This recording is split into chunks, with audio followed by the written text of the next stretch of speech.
Nuestro principal problema es que necesitamos muy poco para ser felices, pero mucha experiencia para saberlo. Muy buenas noches. Rafael Vidac, coach y escritor contemporáneo, resume así la gran tragedia del ser humano. Vivimos persiguiendo cosas que, incluso alcanzándolas, seguirán dejándonos vacíos. Ascua encendida es el tesoro, sombra que huye, la vanidad. Decía también Gustavo Adolfo Bécquer. Lacónico ya al final de sus días, al ver cómo estos pasaron en pos de algo tan fugaz como traicionero, la gloria, el oro. ¿Dónde está, pues, la virtud? ¿Cuántos de nosotros hemos dicho alguna vez, tengamos la edad que tenga, aquello de ¿y si yo volviera a tener X años sabiendo lo que hoy sé? Así es la juventud. Todas las ansias del mundo, sueños y arranques, pero poco conocimiento. Y coincidiremos en que no hay nada más valiente que la ignorancia. Hoy, en Todo es posible, si lo crees, nos preguntamos, ¿cómo encauzar toda esa energía a tiempo? Cansados de las críticas que nosotros mismos sufrimos en su tiempo, nuestros jóvenes parecen no escuchar a nadie. Y es así porque no necesitan críticos despiadados, sino modelos a seguir. Esta noche nos proponemos unir ambos mundos, el de la sabiduría de la experiencia y el ímpetu de la juventud. ¿Cómo? A través de un libro, con una fantasía propia de los cuentos de siempre y con valores que nunca deben caer en el olvido, les presentamos Cuentos del Reino Perdido, de la mano de su autor, Juan Carlos Valero. Juan Carlos, buenas noches, bienvenido. Gracias. Juan Carlos, ¿por qué un cuento puede ser tan efectivo? Pues todos llevamos un niño dentro, de alguna manera tenemos un corazón que ama las historias y aprendemos, es más fácil, yo pienso, en concreto que en abstracto, es decir, con historias, con parábolas, ¿no? Pues vamos a desarrollar todo eso y sobre todo a conocer tu libro, si eres tan amable, por favor, Juan Carlos. Bueno, Juan Carlos Parra Valero, conocido editorialmente como Juan Carlos Valero, es diplomado en trabajo social, periodista y escritor. Es director de Radio y Televisión Vida y colabora semanalmente con sus artículos en Evangélico Digital. Sus manos han forjado ya 4 libros, el último de ellos, el que nos reúne esta noche, Cuentos del Reino Perdido, una compilación de relatos que, en palabras del propio autor, buscan instruir mientras nos recreamos con una buena historia. Bueno, Juan Carlos, muchísimas gracias por estar con nosotros esta noche y traernos este libro. Gracias a ti, Inma, un placer, un honor. Bueno, sobre todo sacar tiempo porque además de otras funciones que desarrollaremos a lo largo de esta noche y de esta faceta como escritor, eres padre de 4 hijos en edades, ¿a cuál de ellas más interesante? Rebeca con 21 años, Enoch con 20, Rubén de 17 y Caleb con 15 años. ¿Podríamos decir que de alguna forma ellos han inspirado este libro?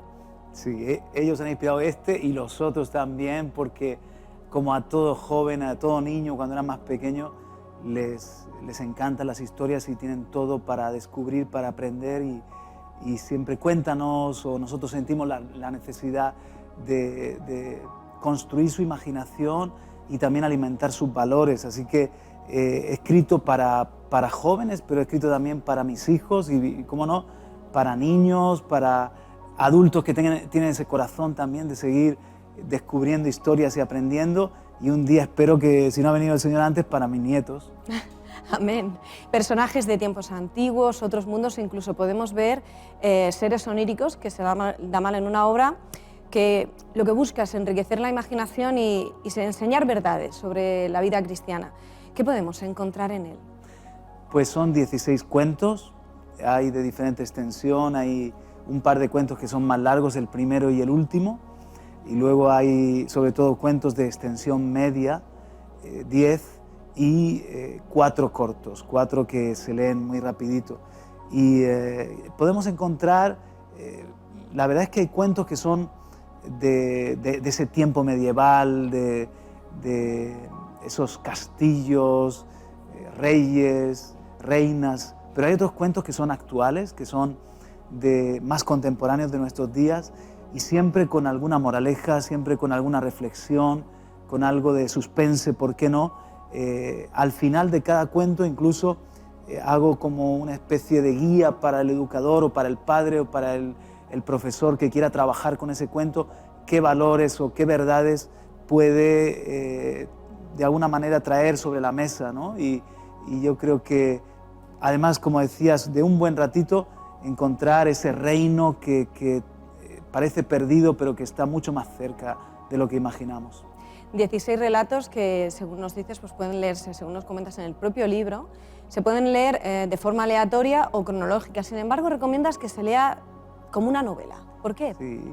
Bueno, los ordené. El primero da nombre a la obra porque se titula El Reino Perdido, es el más largo y habla de eso, de cómo un joven descubre que parece que su padre había desaparecido y era parte de un reino que había fracasado, que había sido derrotado por otro reino, pero descubre que ese reino sigue ahí y se trata de encontrarlo. Y de ahí tomo el título Cuentos del Reino Perdido, hablando del reino de Dios, que me apasiona, pero luego ordeno un poquito de esos tiempos más antiguos a la actualidad y creo que puede haber un poquito de homogeneidad entre las historias, ¿no? Para ir encontrando cómo pasar de lo más antiguo a lo más moderno, aunque el último, que se llama Ayoka, que es de una secuoya, etcétera, pues quizás es al que más cariño le tengo. Hablaremos de él, pero antes, así para hacer un poco un compendio de toda la obra, estamos hablando de cuentos de lectura rápida, con una enseñanza final y de alguna manera que nos invitan a una introspección, a meditar en cada una de esas lecturas. Te lo preguntaba antes, pero me gustaría que nos desarrollaras un poquito eso. ¿Por qué un cuento? ¿Por qué ese formato de relato breve? Sí, hay muy buenos autores de enseñanza, de educación, de verdades bíblicas, cristianas, pero en concreto el llamado que yo he sentido es más por el lado de la ficción cristiana.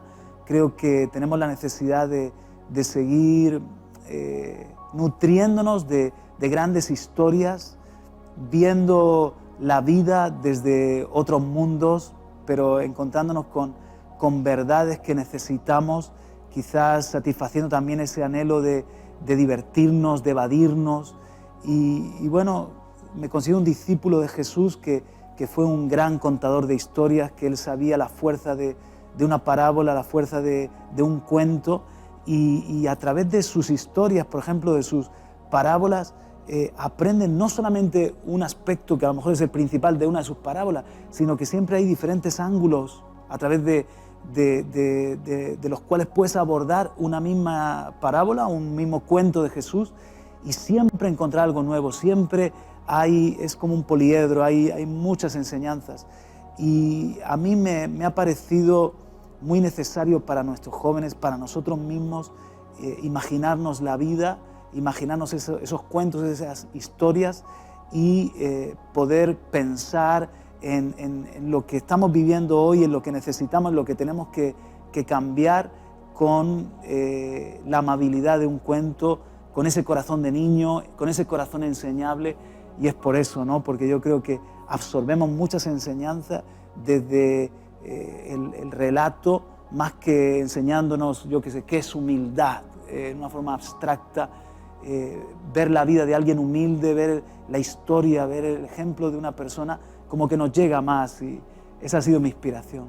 ¿Y cómo surge la idea de hacer una compilación de cuentos? Porque entiendo que no surgieron todos de pronto, sino que ha sido a lo largo de cierto tiempo, pues recibiendo esas historias, esas inspiraciones que has ido plasmando, pero ¿cómo surge la idea de decir, esto debería de estar unificado en una sola obra?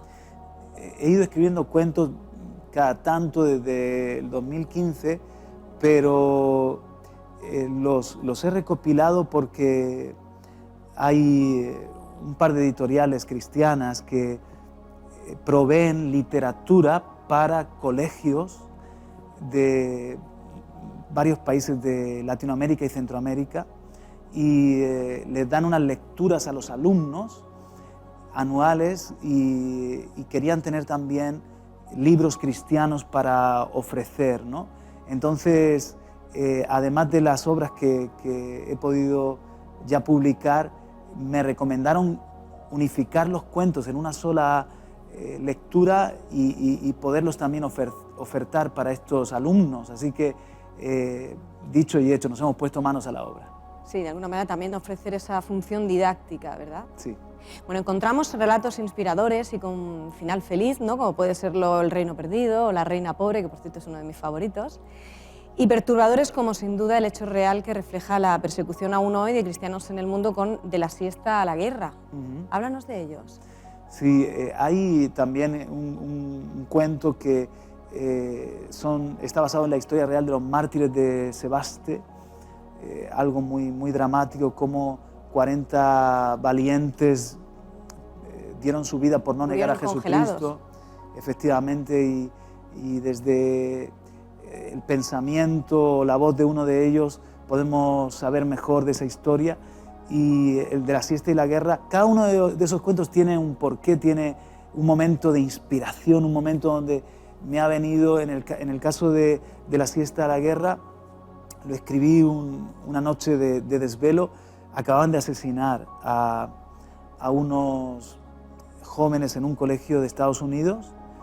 El homicida los apuntó con una pistola y si no negaban a Jesucristo, les disparaba, ¿no? Y así murieron varios de ellos. Fue una noticia que nos heló la sangre a todos los que la supimos. Y yo estaba en Estados Unidos, me pilló muy cerca, y esa noche pensé que a veces sentimos como el conflicto de la iglesia perseguida de lejos, lo vemos de lejos, pero somos parte del mismo ejército, y aunque no estemos en primera línea de combate, debemos estar como en esa también tensión o en ese entendimiento de que se está librando una guerra muy grande y se está jugando ni más ni menos que la salvación de muchas personas, ¿no? Y que hay hermanos nuestros que dan su vida.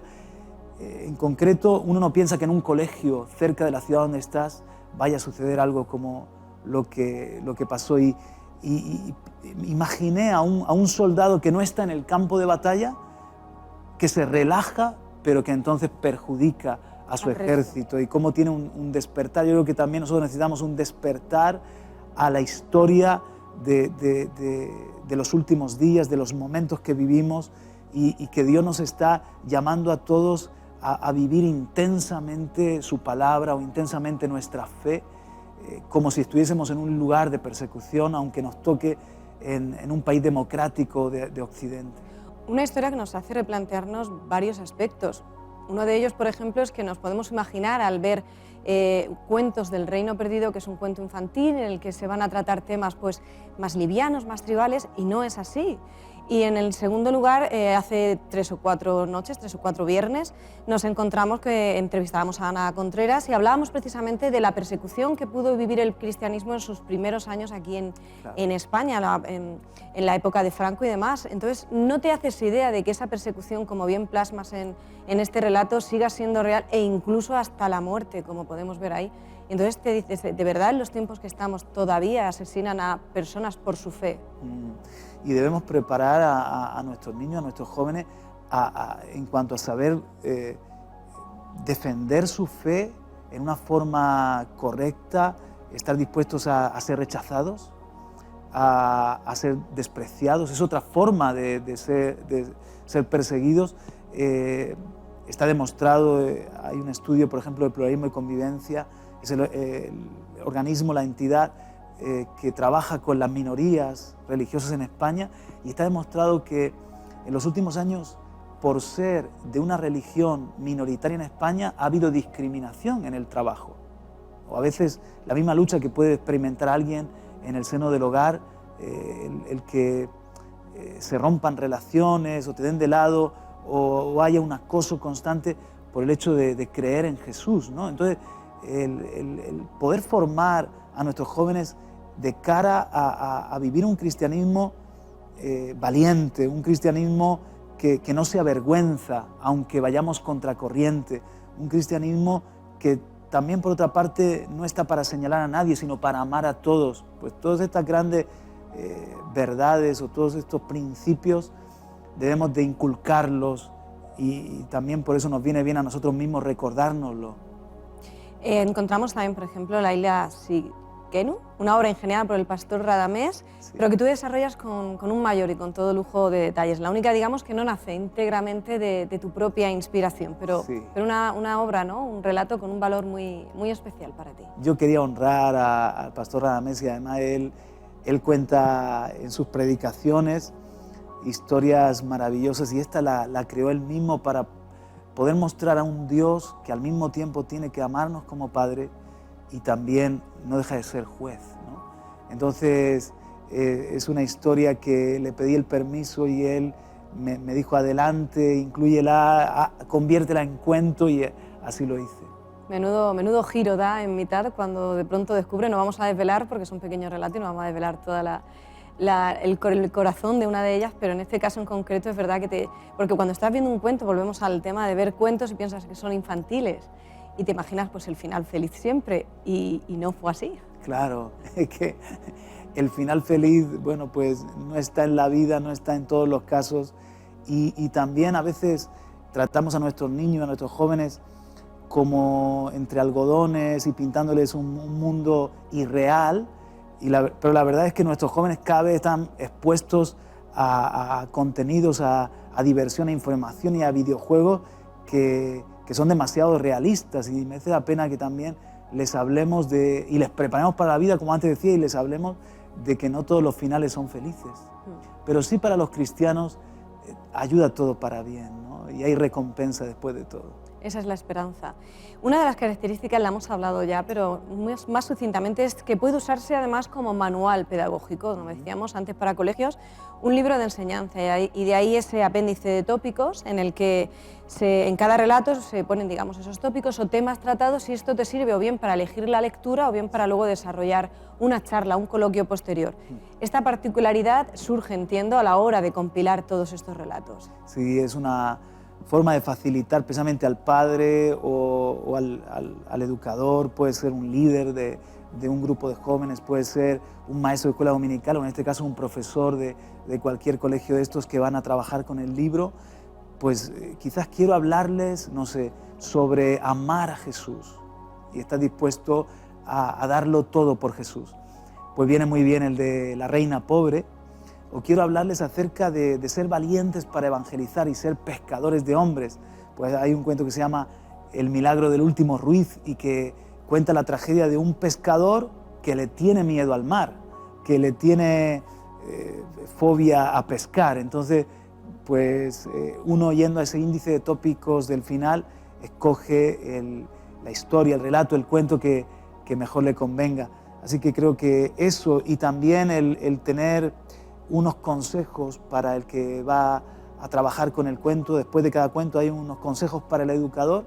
Creo que sobre cómo enfocar, cómo dirigir. Exacto. De alguna forma, ¿verdad? Qué temas a tratar, ¿no? Como hay un cuento que se llama El amigo ignorado y que me surge, la inspiración de este cuento me surge pensando en el Espíritu Santo, que es nuestro mejor amigo, y hay momentos en los que tenemos una intensa relación con Él y nos comunicamos con Él y le pedimos ayuda y tal, pero puede haber otro día o un número de días, por alguna razón, quizás porque todavía somos inmaduros espiritualmente hablando, que ignoramos al Espíritu Santo. Él vive con nosotros, nos ama igual, pero ya no hablamos tanto con Él, no lo consideramos de igual forma. Que lo damos por hecho, que está ahí, por está sentado, ahí, y es un mueble más, entre comillas, a veces. Pero un poco entristecido, arrinconado. Entonces me imaginé un matrimonio, Bernardo y Casilda, que él ama a su mujer, pero ella tiene unos problemas emocionales, unos problemas mentales que le hacen ser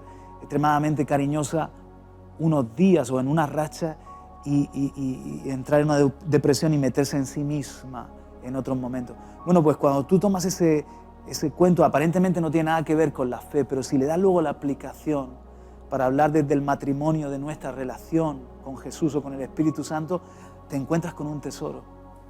En el prólogo invitas a la lectura en familia, a la creación de debate, a no quedarse en esa lectura, termina, cerramos el libro y para adelante. Sí, yo invito a que lean el libro con una buena música, yo creo que es importante. Yo escribo con alguna música que le pegue a la historia de fondo, ¿no?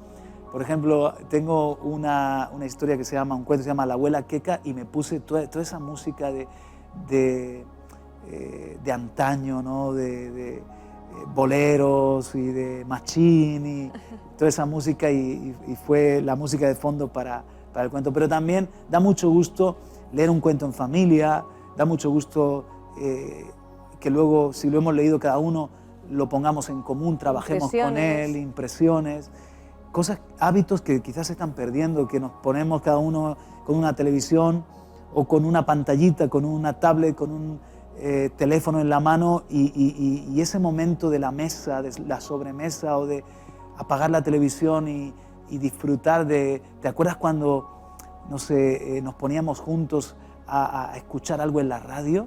Yo recuerdo que antes habían... ¿Cómo fluía la imaginación entonces, Juan Carlos? Esos radioteatros o esos momentos de la radio de chistes de Arévalo, y nos poníamos toda la familia a imaginarnos lo esperpéntico de los chistes, y eran... Ahora hay que ser más intencional. Era algo muy natural en aquel entonces, ahora hay que ser más intencional para provocar esos encuentros. Y qué importante ese feedback, porque incluso en algo tan trivial como una cena de amigos, cada pareja, cada persona va a recordar un aspecto. Uno se va a fijar en la comida, otro se va a fijar en la atención, otros en el ambiente, otros se hacía más frío, más calor. Sí. Y al final es el mismo evento, pero cada uno, según su universo, se ha fijado o recuerda de esa cena algo en concreto. Y en este caso, igual, bajo mi punto de vista, corrígeme si me equivoco, para el propio educador o el propio padre puede ver en qué se ha fijado cada hijo o cada alumno para ver en qué inquietud está ahora mismo su espíritu o su corazón. Totalmente, es como un caleidoscopio que tiene muchas caras, es como aquel cuento de los ciegos tocando el elefante, ¿no? Y cada uno palpaba de un lado y lo describía de una manera. Yo el otro día iba en el coche y les pregunté a los chicos, a mis sobrinos que iban conmigo, a mis hijos, no, fue Vanessa que se lo preguntó, y habíamos estado en una reunión, ¿de qué ha ido la charla, ¿no? ¿Qué habéis aprendido? Y era curioso ver cómo cada uno destacaba algo del mensaje, que para él había ido el mensaje de esto, ¿no? Y yo había sido el predicador, y yo me daba cuenta de que no era mi tema principal, pero en la mente de ellos, de esos jóvenes, lo que más les había hablado era eso, ¿no? Y con eso se habían quedado. Igual pasa a veces con un cuento o con un relato, una historia más larga, como los dos cuentos del principio y del final, que hay algo que lo necesitas, que te viene bien y te quedas con eso más en tu corazón. Desde los 15 hasta los 21 años es el target más o menos que digamos tienes en tu propia casa. ¿Son lectores tus hijos? A ver... Pequeña pausa. Hablando con toda honestidad, Rebeca y Caleb, la mayor y el menor, son más lectores que Rubén y Enoch. Los otros es como que por su forma de ser y van más acelerados y todo eso, les cuesta más, pero ponen de su empeño, se ponen empeño en leer, y también me he dado cuenta de que a veces una novela larga les cuesta más, y en cambio un cuento pues está el quick win, ¿no? La recompensa rápida de que en una tarde o en una noche lo acabo, y eso les gusta. Y pueden retomarlo sin sentir que han perdido el hilo de una historia larga. Efectivamente. ¿Qué feedback te han hecho ellos? Entiendo que han leído al menos parte del libro, seguro. ¿Qué feedback? ¿Cuál es el favorito? ¿Qué te han comentado los chicos? Sí, a Rebeca le gusta mucho el de Ayoka, porque cuando lo escribí pensé en ella, en una joven que se estaba mudando a ser parte de su adolescencia, vivirla en Bolivia, ¿no? y ser misionera muy joven, y lo escribí inspirado en ella. Pero a los chicos les gustan los de acción, les gusta que haya un poco de guerra por ahí, algo de acción. Bueno, te voy a preguntar también, aunque va a ser casi como pedirte que elijas entre uno de tus hijos, pero algo nos has avanzado ya. ¿Cuál es tu favorito de estos 16 relatos? Pero con tu permiso lo vamos a hacer después de esta brevísima pausa para un poquito de descanso, un poquito de publicidad. Esta noche estamos hablando con Juan Carlos Valero, Que nadie tenga en pocos tu juventud, y hablamos de su última obra, Cuentos del Reino Perdido. Volvemos enseguida.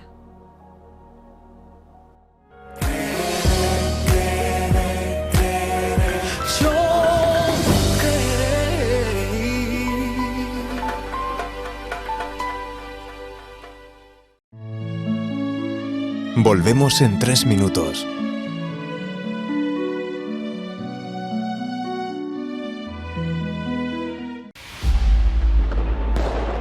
Existen luces que te absorben, te distraen, luces que te ciegan,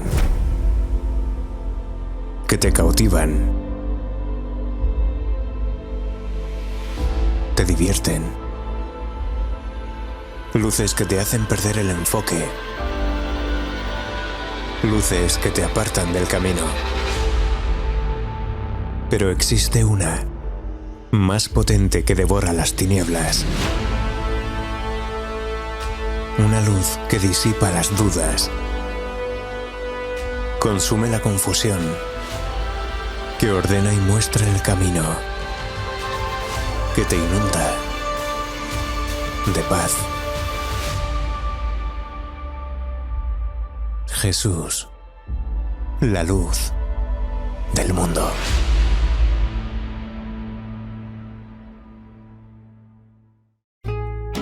Porque muchos nos tomamos en serio nuestra imagen. Y cuando hay un cambio, mucho más. Vida RTV Plus. Porque el mejor cambio lo das tú. ¿Sabías que somos luz? Luz de aquellas que no se apagan en ningún momento, que alumbran nuestros hogares y también hogares necesitados. Hay personas en el mundo que esperan encontrarse contigo en algún momento del día y ser impactados por el amor de Jesús que hay en ti. Como aquel mesero que se levantó para ir a trabajar, pero antes de salir recibió malas noticias, que iba a perder su casa. Al mismo tiempo le avisaron que era su último día de trabajo y una llamada del hospital le dio malas noticias acerca de la salud de su madre. Aún así, en su día gris fue a trabajar y ahí se encontró contigo. Y por su día oscuro y gris no te atendió bien. Y tú, como no fuiste bien atendido, decidiste pagar mal por mal.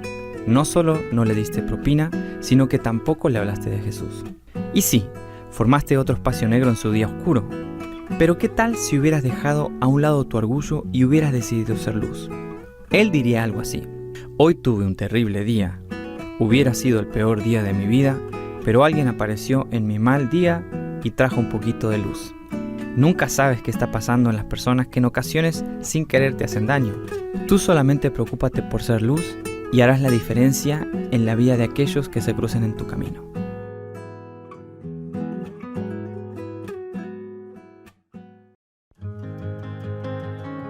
Un buen momento para ver Altar 724. Disfruta de tu mejor momento.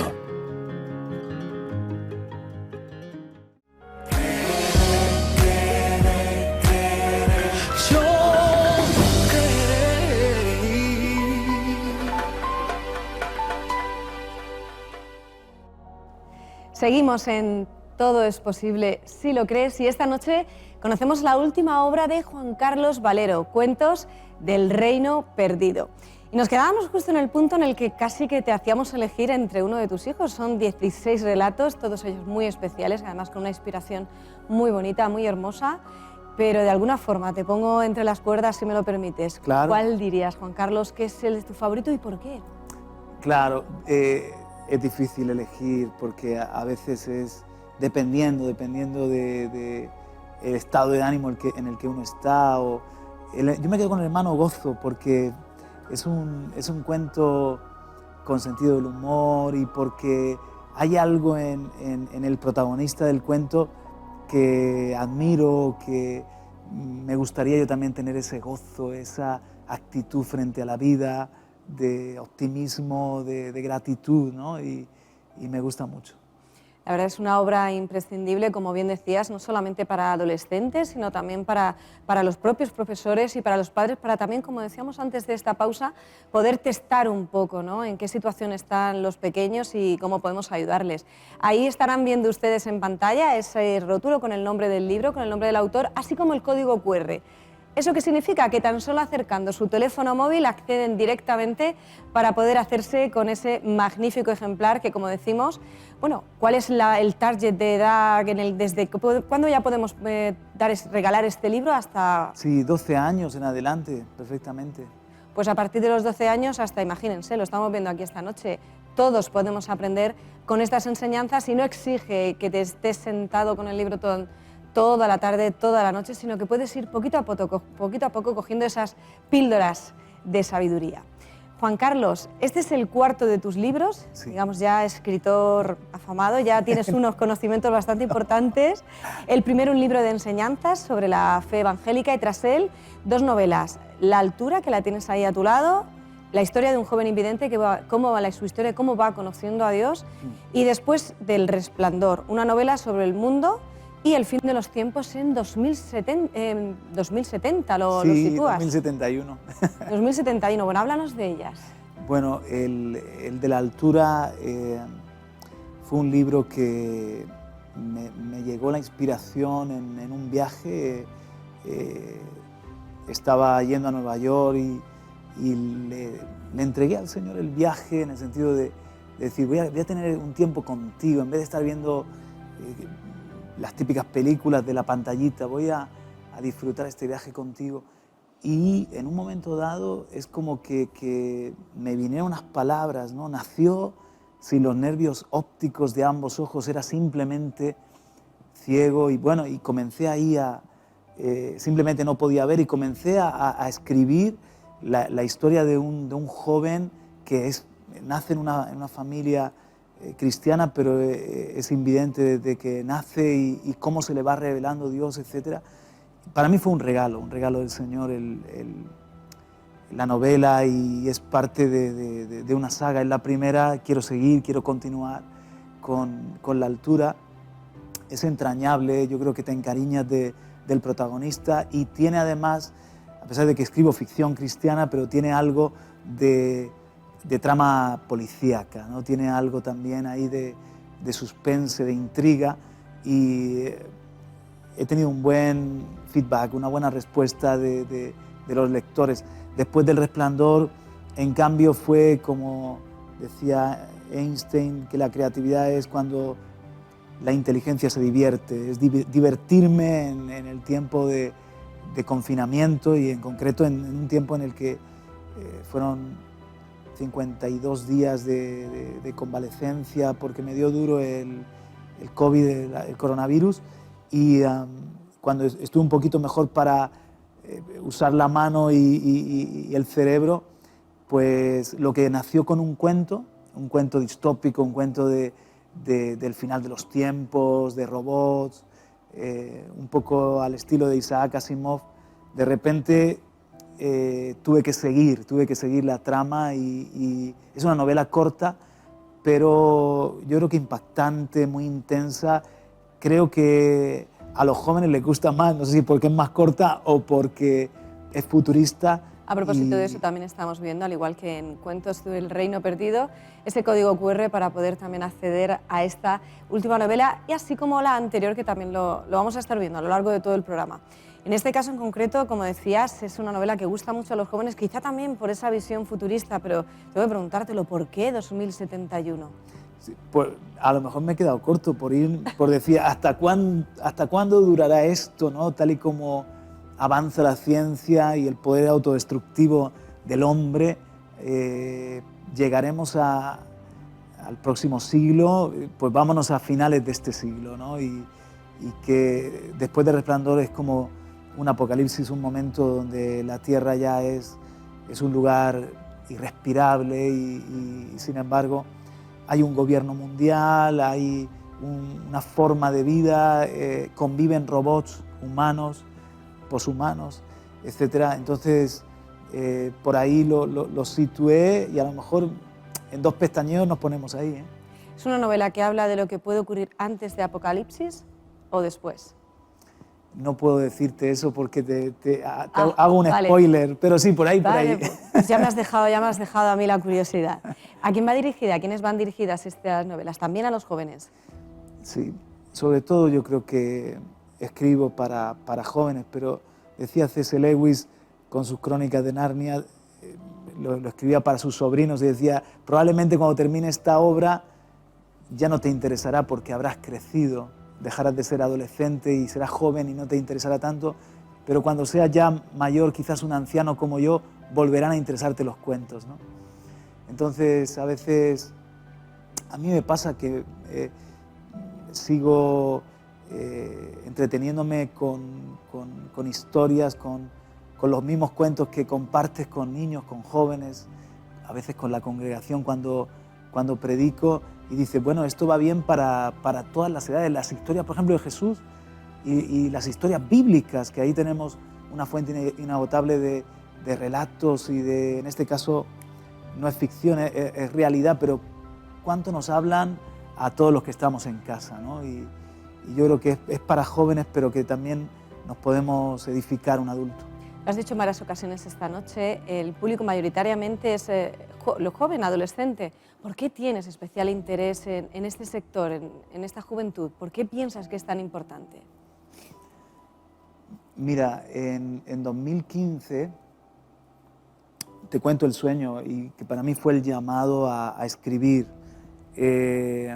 Tuve este sueño, estaba en una especie de teatro y se llevaba a cabo un programa de estos programas de radio que los llevan a un centro cultural, a un teatro, a un ambiente así, ¿no? Y estaban en un programa de radio entrevistando a una autora que había escrito un libro, y era un libro de apologética, era un libro defendiendo valores bíblicos de una forma muy acertada. La estaban entrevistando. Yo estaba con escuchando la entrevista con un ejemplar en la mano, y dije, qué bueno este libro para Enoch y Rebeca, que en aquel entonces, 2015, pues hace 7 años eran adolescentes, ahora son ya jovencitos. Entonces, en mi sueño, termina la entrevista y ella está detrás entre bambalinas, está como ya yéndose, y yo voy, la busco, me permiten acceder para que me firme, me dedique su libro, para Enoch y Rebeca. Entonces ella iba saliendo con una especie de representante, algo así, y bueno, muy amables, me sonríe, me pregunta el nombre de mis hijos, me dedica su libro, y se están yendo, y yo me quedo, tengo la escena, un pasillo para salir de aquel recinto, era un pasillo como donde están los camerinos, y yo me quedo mirándoles como diciendo, hay algo especial en esta mujer. Y cuando han andado 10 pasos, ella y el representante se dan la vuelta y ya no son seres humanos, son como ángeles, brillan. Entonces me dicen 3 cosas.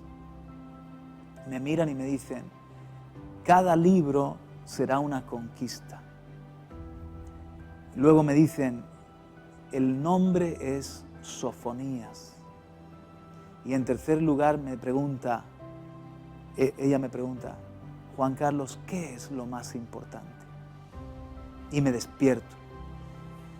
Y me despierto en mitad de la madrugada. Lo tuve que escribir rápido porque sabía que yo creo eso, que dicen los postreros días derramaré mi espíritu sobre toda carne, y que habrá sueños que vengan de Dios y visiones y que profetizaremos. Yo creo eso, y creo que fue una visión nocturna, un sueño de parte del Señor. Entonces, cuando inmediatamente me despierto, sentí la necesidad de ir a la presencia de Dios. Y cuando estoy en la presencia de Dios, el Señor me aplica, me da la interpretación, y me dice que a pesar de lo ocupado que estoy, porque es la verdad que estoy muy ocupado, pero que escriba, y que cada libro será una conquista. Es decir, que si hay conquista hay guerra, y es verdad, es un parto. Cada libro para mí es un parto, y para mi esposa también, porque a veces escribo a ratos o me encierro, etc.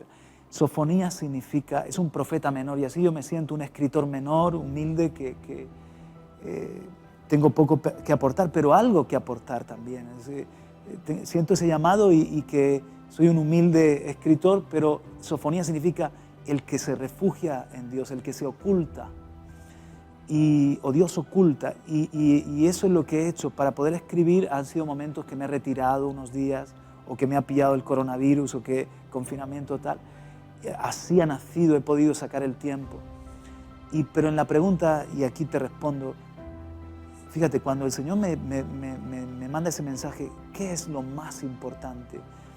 Yo estaba a punto de ministrar en un campamento de jóvenes, y mi mensaje se titulaba Generación 14, y hablaba de que lo más importante es que seamos capaces de lanzar a la juventud, de que más allá de lo que conquistemos nosotros, que seamos capaces de preparar a los niños y jóvenes y lanzar a la siguiente generación. Y la respuesta para mí fue sencilla: lo más importante son los jóvenes. Y creo que también el diablo lo sabe, por eso fíjate, hay todo un lavado de cerebro, hay todo un adoctrinamiento en la educación, y me atrevo a decir que en España, tristemente, con esta LOMLOE, con esta nueva ley de educación, hay mucho de la mano del hombre detrás de los libros de texto, de la mano del gobierno, detrás de los libros de texto, para conseguir formar a los futuros ciudadanos según este pensamiento de la agenda global, de la agenda de lo... 2030. Sí, de 2030 y de lo que llamamos estas políticas progresistas. Entonces, la educación es muy importante y quizás los adultos ya somos lo que somos y estamos ya formados, tenemos una cultura, unas convicciones, pero hay que luchar por los niños, por los jóvenes, por hacer... Un poco esa defensa, ¿verdad, Juan Sí. Carlos, de esos valores que se empeñan en que se desaparezcan o pisotear? Sí, así es, hacer ciudadanos capaces de, bueno, pues de hacer este mundo mejor y de seguir amando la vida, amando la familia, amando a los mayores, honrando y viviendo según una cosmovisión judeocristiana que nos ha dejado todo lo bueno, todo lo que es solidaridad, respeto, compromiso, defensa del no nacido, cuidar a nuestros mayores, poner la otra mejilla. Todo lo que hace este mundo mejor viene de un trasfondo judío-cristiano, ¿no? De un mensaje profético, un mensaje del corazón de Dios que ha hecho que el hombre encuentre el norte y viva bien y sepamos convivir también. Entonces, ahí está mi esfuerzo, en aportar un poco en este sentido. De alguna manera, lo decíamos al principio, Juan Carlos, los jóvenes de hoy en día no necesitan críticos feroces, sino modelos a seguir. Y es algo que podemos ver, por ejemplo, en esta última obra, ¿no? Esos modelos, esos valores y cómo llevar a cabo esos valores pese a la oposición que puedan tener. Y si algo estamos viviendo en estos días, sobre todo, como bien decías, en institutos y colegios, es oposición a esos valores. ¿Consideras que precisamente lo que nos falta en estos tiempos son esos modelos? Sí, efectivamente. Pero por otra parte, sin caer en presentar esos modelos como inalcanzables, como superhombres, yo creo que más que nunca en este tiempo el liderazgo y los que de alguna manera somos mentores, somos tutores o educamos, enseñamos, lideramos, tenemos que mostrarnos como lo que somos, gente también enferma, que necesitamos sanidad, en formación, vulnerables, que tenemos nuestras luchas.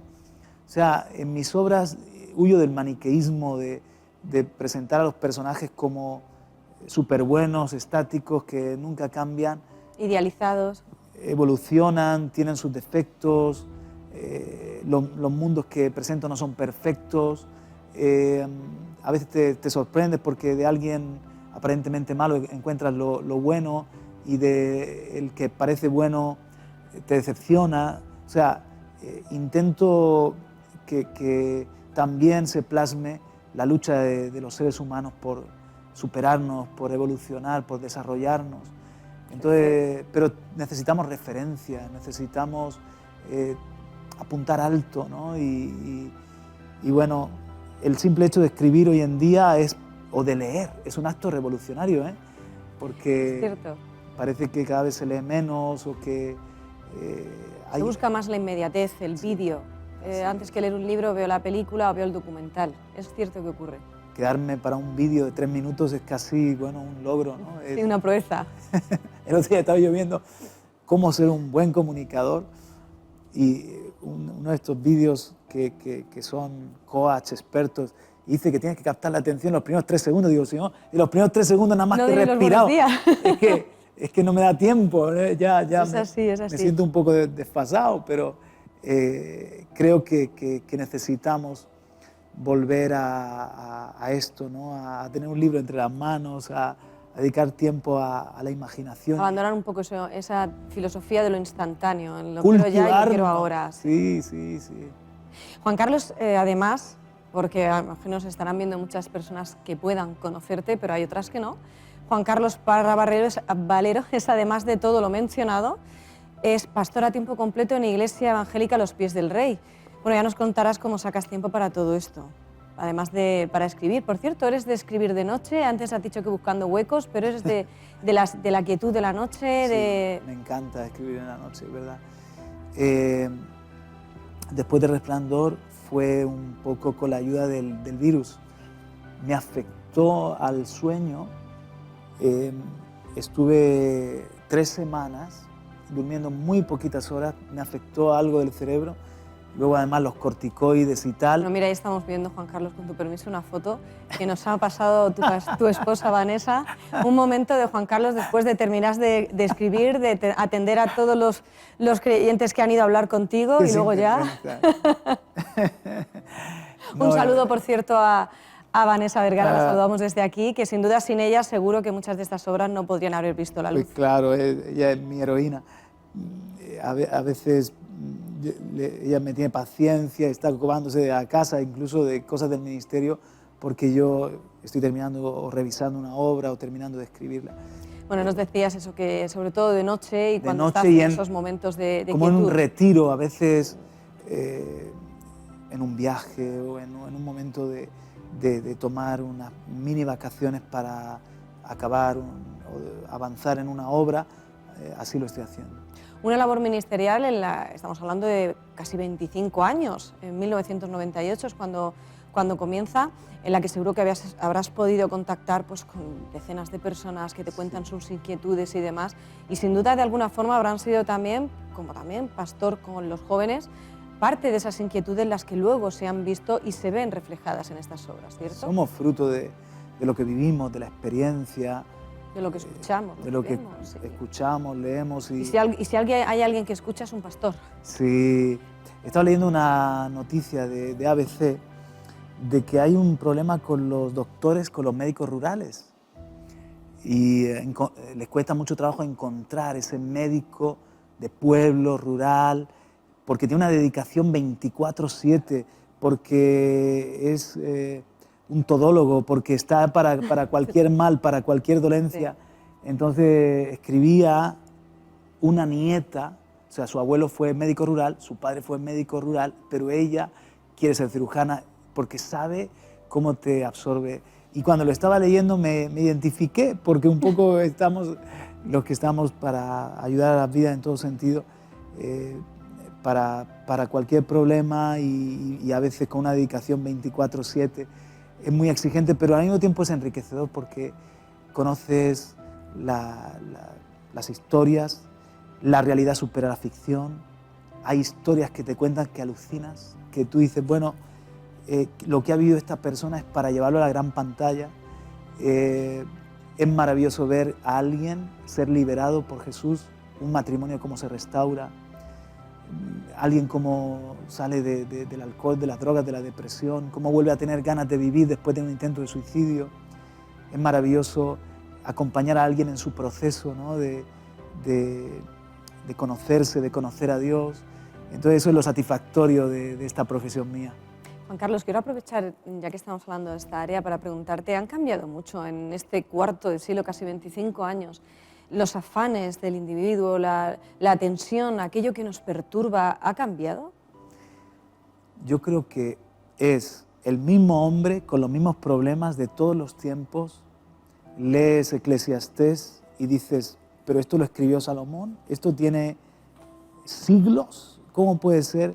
Carl Sagan, el astrofísico, decía que un libro es algo maravilloso porque es un árbol hecho papel donde un hombre, un cerebro, se ha volcado y a lo mejor cientos de años después tomas ese árbol convertido en papel y lleno de ideas y le das cabida en tu mente, en tu corazón, a la mente de otro hombre. O sea, este invento de los libros es algo tremendo. Y si hay un libro que es el libro de los libros, es la Biblia, la palabra de Dios, la mente de Dios accesible a nuestros corazones, a nuestra mente. Pero además es que te encuentras con los problemas de hoy en la historia de David, en los días de Jesús, en el Génesis, en los tiempos de Abraham, los mismos problemas con otro quizás ornato, con otra forma de vestir, con otra forma de vivir, pero el hombre no ha cambiado. Sin embargo, los que tenemos, yo tengo 44 años solamente, pero he podido ver en estos años, desde que estoy sirviendo al Señor, cómo con una velocidad impresionante han cambiado los tiempos. O sea, ha habido un salto de nuestra generación al día de hoy, ha habido un salto tecnológico, ha habido un cambio en una revolución en costumbres, ha habido yo diría un boom como en la revolución industrial, pues la revolución del Internet, la revolución de las nuevas tecnologías, la revolución de las redes sociales, y nos han cambiado los hábitos hasta de ver la televisión. Es probable que mucha gente no está viendo este programa en televisión abierta, sino en YouTube, esperando a o poder un verlo. Fragmento en las redes sociales. Televisión a la carta. Eso está Exacto. Juan Carlos, si tú dirías que esa revolución de la tecnología a nivel espiritual ha afectado al individuo para bien o para mal. Como toda revolución ha tenido sus pros y sus contras, es peligrosa, hay que saberla gestionar, porque en un sentido somos más influenciables, más manipulables, más homogéneos. El mundo es una aldea global y es verdad. Yo el otro día estaba viendo un vídeo de un robot de guerra, y me quedé asombrado de cómo se movía, de cómo era capaz de impactar, de disparar un arma, y yo dije, esto es de película. 3 días después, efectivamente, era un montaje. Ya no sabes lo que es verdad y lo que no es verdad. Ya no sabes si lo que te están presentando de la guerra de Ucrania, eso no es. O sea, lo pones todo en entredicho, porque hemos visto en Hollywood cómo desde Avatar hasta... Y a la vez hemos visto también como en ocasiones la propia realidad supera la ficción. Con lo cual hay veces que no sabes realmente lo que estás viendo. Hay que saber gestionar todo esto y tener una mente crítica, una mente abierta, pero al mismo tiempo un espíritu crítico, examinarlo todo, retener lo bueno. Y nos da estos avances una gran posibilidad de comunicarnos, por ejemplo, de llegar con un mensaje bueno, pero también de recibir mensajes malos. Entonces, el hombre con poder, todo se magnifica, todo se amplifica, y parece que sale lo peor, pero por eso tenemos que luchar para que usemos nuestros adelantos en aras del bien de la humanidad. Y para ello nada como seguir enriqueciéndonos, seguir creciendo, seguir aprendiendo. Y al hilo de esto, en una de las páginas de este último libro, Cuentos del Reino Perdido, se puede leer que te refieres a él como un primer volumen. Recientemente también has hablado de la altura como que esperas una segunda parte. Sí. ¿Podemos decir que en ambos casos volveremos a ver una segunda entrega? Sí, yo sigo escribiendo cuentos, así que el día de mañana hago otra recopilación y un segundo volumen de Cuentos del Reino Perdido, deseando que muchos encuentren el reino de Dios, que parece perdido, pero que está cerca, porque al creer en Jesús es la puerta de entrada al reino de los cielos. Y sí, el de la altura, quiero seguir con la historia de Martín, si Dios me da la vida y la creatividad. Y también no tenía pensado, después de Resplandor, continuar, pero mucha gente me dice, por favor, haz algo con esta historia de apocalíptica, así que me lo estoy pensando. A ver si lo he entendido bien. Tenemos ya varios cuentos para una segunda parte de Cuentos del Reino Perdido. Estamos trabajando también en la altura y no descartamos el Resplandor. No es culpa mía, Inma, es un problema de quedarte embarazado. Y o sea, eso tiene que fluir. En lugar de darle a la saga de Martín Vera, el número 2, el número 3 y el número 4, quiero escribir 4, resulta que escribo después del Resplandor, te quedas embarazado y tienes que alumbrarlo, ¿no? Y por eso he abierto varias sagas. Bueno, me da miedo preguntarte, pero conociéndote y viendo lo que estoy viendo esta noche, ¿tenemos algo ya a punto de ver la luz, a punto de dar a luz? Sí, sí. Aparte de lo ya expuesto. Tengo un libro escrito que es Impresionante. Es una novela, no es en este caso un Aquí libro vemos de algunas cuentos. ilustraciones, ¿verdad?, de esa nueva obra. Así es un mundo que he creado que se llama Tala, esa es una región de ese mundo que se llama Tala, la saga se llama Las historias de Tala, y eso es como un continente, y ahí está el mundo entero con diferentes, y a los continentes le llamamos mansiones, las mansiones de Tala, y ahí hay pues una historia que se desarrolla en Valle Gentil, y la novela se titula Guillermo Perrofiel. Es una historia que, bueno, me apasiona, le tengo mucho cariño, creo que va a ser de mucha bendición, y ya lo tengo escrito, estoy esperando que mi hermano David, que es el ilustrador, el que me hace los dibujos y tiene un don maravilloso, pues mi hermano David me ayude con las ilustraciones de las historias de Tala, y pronto espero publicarlo. La verdad es que es una historia que es la novela más extensa que he escrito y que tiene mucha enseñanza, casi que la historia de nuestro mundo contada en otro mundo. Muy interesante. Juan Carlos Parra Valero, pastor en A los pies del Rey, director de Radio y Televisión Vidia, periodista, escritor. Muchísimas gracias por compartir este espacio esta noche y sobre todo ser más parte que nunca de este programa y, bueno, y traer al mundo historias tan inspiradoras y tan necesarias, Juan Carlos, para los jóvenes de hoy día. Muchas gracias, Inma, por este tiempo y espero que cualquiera de estos libros, animo a leer, y a leer los libros que es la Biblia, pero si te cae alguno de estos en la mano, pues espero que te haga bien, que te bendiga el Señor y ya me contarás. Muchísimas gracias. Decía Homero que la juventud tiene el genio vivo y el juicio débil. Sin embargo, yo esta noche apostillaría que si la juventud es un defecto, nos curamos de él demasiado pronto. Sabiduría no son años, sino el resultado del conocimiento unido a la experiencia. Vive lento, aquí, ahora, aprende y que nadie tenga en poco tu juventud, sea esta de 10 o de 100 años. Y recuerda, todo es posible si lo crees. Hasta pronto.